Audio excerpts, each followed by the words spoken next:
Nissan no ar. Está acontecendo uma revolução na relação empresa-funcionários na última década. Antes, era impensável você poder trabalhar em casa e ter horários flexíveis para balancear sua vida privada com o trabalho. Também era impossível encontrar ambientes descontraídos em escritórios, com poltronas confortáveis, paredes coloridas, áreas de convivência. Hoje tem até jogos, videogame, mesa de bilhar e muitas outras coisas. E as roupas então? Os ternos, gravatas, camisa social e sapatos de salto alto foram aos poucos perdendo espaço e foram sendo substituídos por roupas casuais do dia a dia. E a gente pode afirmar sem medo que a pandemia do coronavírus acelerou muitas dessas mudanças. Mas será que isso tem trazido melhores resultados para as empresas e os colaboradores? Será que isso foi aprovado por todos? Quais outras mudanças a gente pode esperar? E é sobre isso que vamos debater hoje nesse episódio de Nissan no Ar.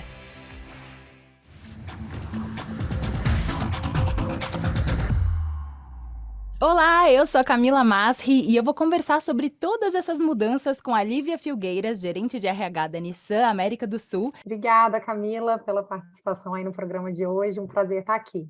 E Marina Sena, diretora de RH da Solubio. Vai ser super legal estar aqui hoje com vocês.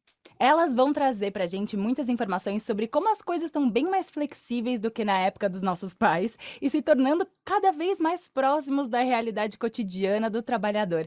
Eu gostaria que vocês falassem um pouquinho de como foi esse ponto de mudança dessa cultura organizacional para as empresas. Quem ou o que foi o pontapé inicial para essa flexibilização de ambientes, das roupas, dos locais de trabalho? Legal, eu acho que a gente tem muita coisa acontecendo, né, nesses últimos anos.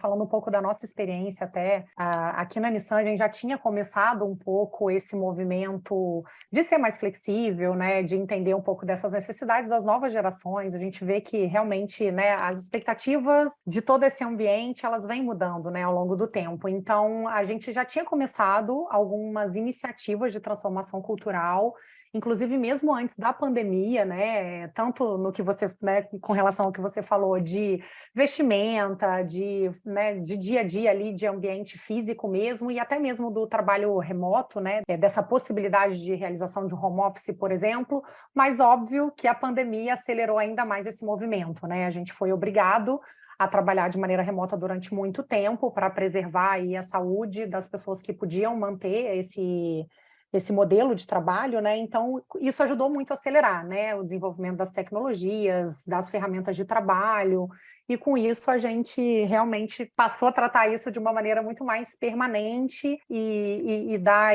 esse caráter de novo ambiente, totalmente novo, já permanente, né? Mas é isso, então a gente teve a pandemia, né, como esse grande também acelerador, né, desse movimento, e hoje a gente pode dizer que isso é uma realidade, né? Acho que tanto empurrada, né, pela necessidade, mas também a gente já entendeu como empresas, como áreas de recursos humanos dentro das organizações, que a gente precisa fazer transformações, né, e a gente está em outro momento. Então, acho que esse é o total, assim, né? Foram vários elementos que fizeram a gente se transformar e pensando no futuro também, nessa sustentabilidade dessas relações de trabalho. Ao longo da minha carreira, eu venho percebendo que as empresas entenderam que quanto mais espaço, a diversidade, mais propósito o colaborador traz. E quanto mais propósito ele traz, mais engajamento e mais eficiência. Então, eu tenho percebido que desde corporativos tradicionais, eles trazem essa liberdade para as pessoas serem quem elas quiserem ser. Então, quando a gente olha, até mesmo antes da pandemia, a gente consegue perceber que as empresas estão entendendo, né, estavam entendendo desde aquela época que dar o espaço para as pessoas serem quem elas quiserem e se vestirem como elas quiserem, dar o espaço ao criativo, ao analítico, isso traz muito ganho para o corporativo, traz muito ganho para o papel. É claro que a gente olha para espaços super controlados, em que isso não pode ser tão liberal, em que isso não pode ser tão harmonioso. E que tudo bem, isso faz parte da área, da função, do papel de cada um. Mas as empresas entenderam que quanto mais liberal elas forem nesse aspecto, mais elas ganham em produtividade e engajamento. Com a chegada da pandemia, isso então ganha um outro nível de propósito, porque aí a gente entende que a fusão trabalho e vida pessoal, ela entra num extremo, num outro patamar. E aí a gente entende que o trabalho vem para casa de cada um de nós, dentro também dos limites, porque a gente sabe que aspectos industriais foram impactados, e até mesmo o aspecto do agro foi muito impactado com isso, porque mesmo com a pandemia, qual era o cuidado, né? Vamos tomar o cuidado para o colaborador desde que ele trabalhe com toda a proteção que ele precisa ter no ambiente de trabalho dele, mas quem puder ficar trabalhando de casa, que faça isso da maneira mais confortável possível. Então, são dois cenários, né? O cenário produtivo limitado a dentro da empresa e o cenário produtivo limitado lá dentro da casa das pessoas. Então, tem aí também uma adaptação, uma transformação muito importante que aconteceu na pandemia. E o pós-pandemia, que é, se você puder trabalhar da sua casa, trabalhe, e aí tome cuidado com o burnout. Separe bem o que você precisa fazer no período de trabalho, mas também saiba deixar cair a caneta para você parar de trabalhar. Então, eu acho que tem uma transformação durante e pós-pandemia bem significativa desses cenários para a gente avaliar. É bastante difícil a gente delimitar onde começa e onde termina o nosso dia de trabalho, considerando que a gente, você disse, né, Marina, que a gente acaba trabalhando com um pouco mais de propósito, né, as novas gerações também, né, os millennials, geração Z também trabalham com um pouco mais propósito, então isso acaba mesmo invadindo a nossa casa e o nosso dia completo, né, e vocês acham que a aceitação, ela tem sido boa por parte dos funcionários em geral? Esse misto, né, agora do pós-pandemia, você acha que as empresas estão aceitando isso também e os funcionários aderiram bastante? Sim, em relação à flexibilização, eu acho que ela é uma das um dos grandes valores, né, do mercado atual. Então, quando a gente fala de flexibilidade, né, em vários aspectos, é o que realmente hoje tem feito a diferença quando a gente fala em atração de pessoas, em retenção de pessoas, e nos níveis de engajamento, né, como bem falava a Marina também. Então, eu acho que realmente hoje é muito forte o sentimento das pessoas, dos nossos funcionários, quando a gente fala de manter essa flexibilidade, né, desse híbrido, esquema de trabalho híbrido. Então, isso é muito bem valorado, né, muito valorizado pelas pessoas, e acho que já é parte da realidade, né? Já é um dado realmente da realidade, não dá mais para a gente voltar atrás, né, nesse momento, mas acho que sim, a gente tem a responsabilidade de sempre fazer uma releitura e entender quais são as necessidades. A gente já sabe, né, que as mudanças vão continuar acontecendo, então a gente em alguns momentos vai ter mais necessidade de se reunir fisicamente, né? E acho que esse é um dos principais desafios também, que a gente realmente tenha a utilização de momentos em conjunto mais colaborativos, quando a gente vá, por exemplo, para um dia de trabalho físico, né, presencial, por escritório. Então, a gente está aprendendo também nesse pós-pandemia, digamos assim, né, que a gente ainda precisa extrair ao máximo desses momentos de colaboração, de interação com a equipe, e não ir para o escritório para ficar ali numa reunião virtual o dia todo, por exemplo, né? Mas, em geral, acho que os resultados são super positivos, tanto quando a gente olha os resultados da empresa, né, quanto os próprios níveis de engajamento dos funcionários e de todas as pesquisas que a gente faz. Do meu lado, eu acredito muito que teve um momento pós-pandemia que havia uma divisão de pensamentos de que todos ficaríamos 100% home office e que todos voltaríamos 100% presencial. E que, na verdade, isso em muitos locais não aconteceu, porque aí veio essa questão do trabalho híbrido. Eu vejo um movimento muito legal de autonomia e maturidade dos empregadores, empoderando cada vez mais os seus gestores para entender, né, em que momento o time deve vir para o escritório, o time deve ficar em casa, porque tem uma coisa interessante que, assim, se eu posso entender da minha semana quais são os dias que eu preciso ir para o escritório para reforçar aquelas conexões presenciais, como a Lívia trouxe, e lá ter o ganho do presencial, beleza. Agora, se eu não tenho nessa semana nenhuma atividade, nenhuma prioridade para trazer do presencial, então, por que não normatizar o home office dentro desse cenário de saúde pública controlada? Porque sendo que através do meu home office, ou do home office do meu time todo, eu vou conseguir produzir muito mais e entregar muito mais com a qualidade que eu preciso. Isso é autonomia com maturidade. Então, quanto mais a gente trabalhar sobre a responsabilidade, sobre a liberdade, sobre as entregas maduras, sobre a gestão através da confiança, mais eu ganho no fim do dia com engajamento e eficiência. Agora, claro, isso vai pedir entregas através de times que tenham conexões e vínculos e maturidades. Então, isso talvez não aconteça num primeiro momento. Mas se a gente trabalhar essa liderança para buscar isso a médio e longo prazo, talvez a gente veja times que num primeiro momento, agora com essa questão da saúde controlada, um time que num primeiro momento vai estar mais presente no escritório ali, mas que com o tempo a gente vai ver esse movimento de híbrido e talvez no momento futuro a gente veja esse time trabalhando mais remotamente pela confiança que está sendo trabalhada e conquistada. Eu acho que é muito importante, assim, né, Camila e Marina, a gente manter realmente essa questão, né, como a Marina trouxe muito bem, da confiança e das conexões, né, apesar, independente do modelo de conexão, a gente está falando de pessoas, né, de times de trabalho e precisam estar juntas, né, pelos objetivos, pelo trabalho que precisa ser realizado, pelos projetos, e esse é um dos desafios bonitos também da cultura, né, de se fazer isso acontecer, independente de se estar presencialmente ou remotamente, né? Acho que isso passou a ser um detalhe, mas o que é mais importante é você estar conectado, né? Manter essas possibilidades de conexão. Obrigada, Liv e Marina. Eu fiquei pensando aqui enquanto vocês falavam que, para além da confiança, você ceder essa autonomia de volta, não sei se de volta, porque eu não sei se isso já existiu antes, né? Mas ceder essa autonomia para o funcionário, para ele ter o próprio controle dos horários, isso também dá uma sensação de pertencimento e também de contribuição, de controle dos seus próprios horários, do quanto você consegue contribuir, de você estabelecer suas próprias metas e horários. E claro que aí você tem que estabelecer uma organização a mais, né? A questão do limite que ainda está sendo trabalhada. Mas eu fiquei pensando, é possível, será, identificar as pessoas que não se adequam, que não gostam dessas mudanças? Vocês conseguem ver isso nos funcionários? E como que vocês trabalham com essas pessoas?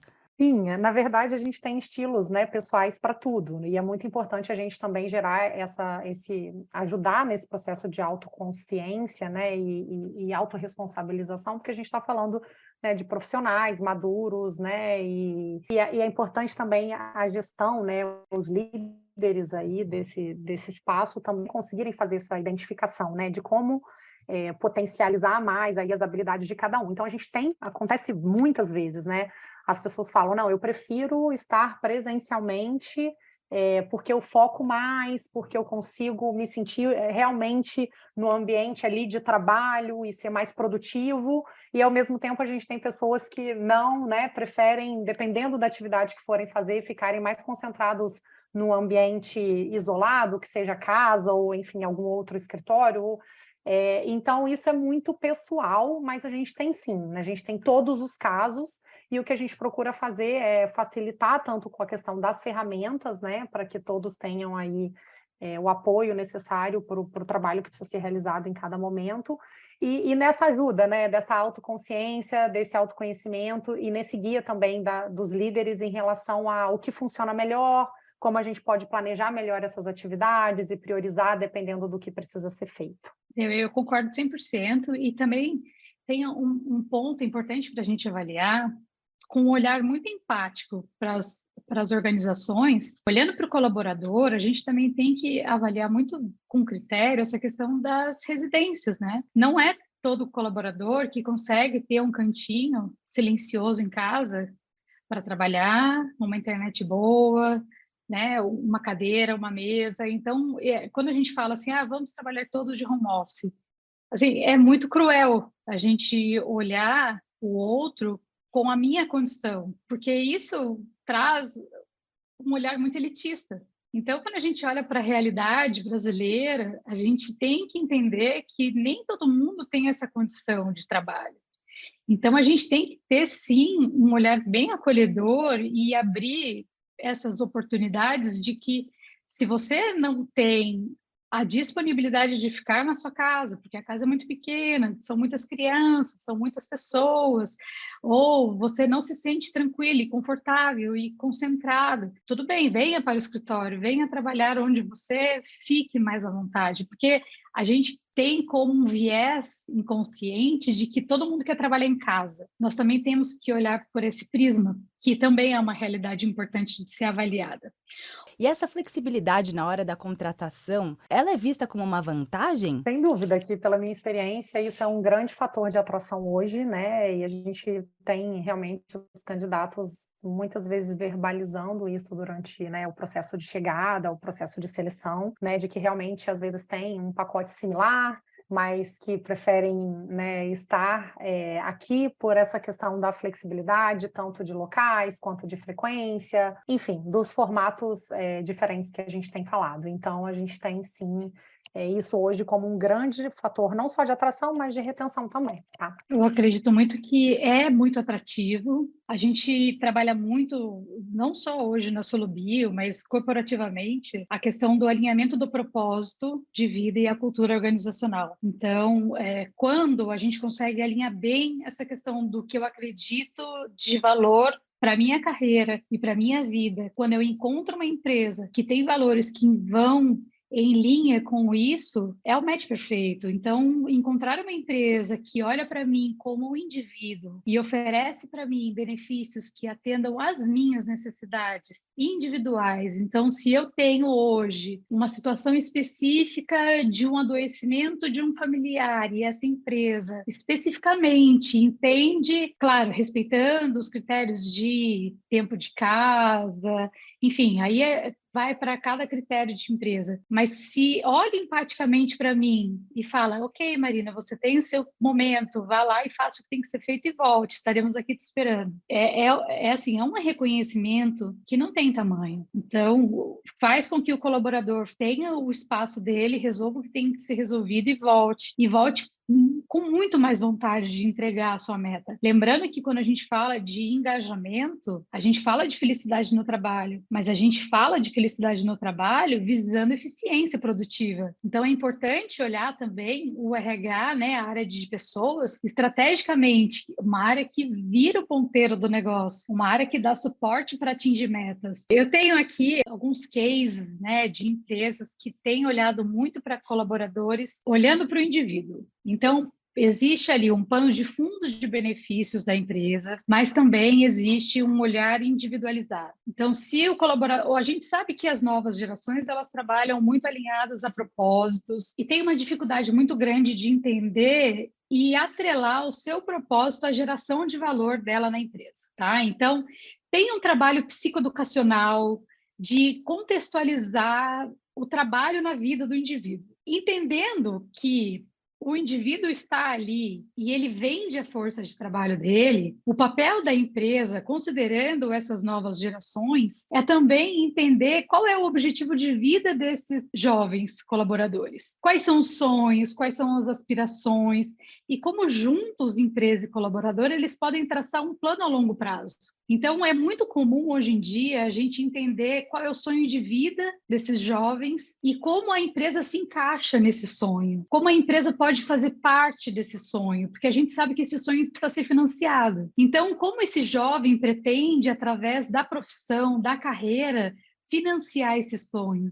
E aí a empresa tem a chance de se posicionar nessa vida. Se a gente consegue fazer esse match de sonhos e fazer parte dessa trajetória, a gente consegue se alinhar e seguir muito bem em frente. Sim, e só para complementar um pouco, eu também só provocaria um pouco para o restante, né, dos pontos de diversidade que a gente vem vendo bastante aí nesses últimos anos, que realmente é também ter os profissionais mais experientes, mais tempo com a gente, né, por outro lado, né, das pessoas que atrasem um pouco mais essa finalização das suas carreiras e possam continuar contribuindo com as organizações já com, de repente, outro ritmo, mas trazendo toda a sua sabedoria, toda a sua experiência, e qualquer outra visão também complementar, né? Quando a gente fala de vários aspectos de diversidade, não quero citar aqui nenhuma minoria, mas acho que vale a pena a gente falar, sim, de todo esse movimento que, como sociedade, como empresas também, a gente vive hoje e que certamente já tem contribuído muito e vai continuar contribuindo. Então, acho que isso também é muito bacana da gente ver como transformação da sociedade, do mercado, e acho que contribui e traz uma riqueza muito grande para o olhar humano também dentro das organizações aqui. O mercado está se adaptando e toda adaptação é válida. Se é uma tentativa de inserir, de customizar e de trazer vozes que não estão sendo ouvidas, eu acho super válido. Em algum momento, a gente vai ver que isso não é necessário, porque os profissionais, em teoria, né, eles deveriam nascer ali, as estruturas deveriam nascer com isso já enraizados. Mas se alguém entendeu que isso é necessário, eu super apoio. A gente passou por várias coisas aqui hoje, aprendemos muito. Eu agradeço muito a presença de vocês aqui, viu? Super agradeço, foi ótimo, foi um prazer estar aqui, estou super à disposição. Obrigada, gente. Um prazer também aqui conversar um pouco, né, sobre esse tema que é tão interessante para a gente. Então, muito obrigada aí pelo convite. Bom, chegamos ao fim de mais um episódio dessa terceira temporada do Nissan no Ar e eu convido você que escuta a gente e que não acompanhou as temporadas anteriores a ouvi-las aqui no Spotify ou no canal oficial do YouTube da Nissan do Brasil. Obrigada, gente. Tchau, tchau.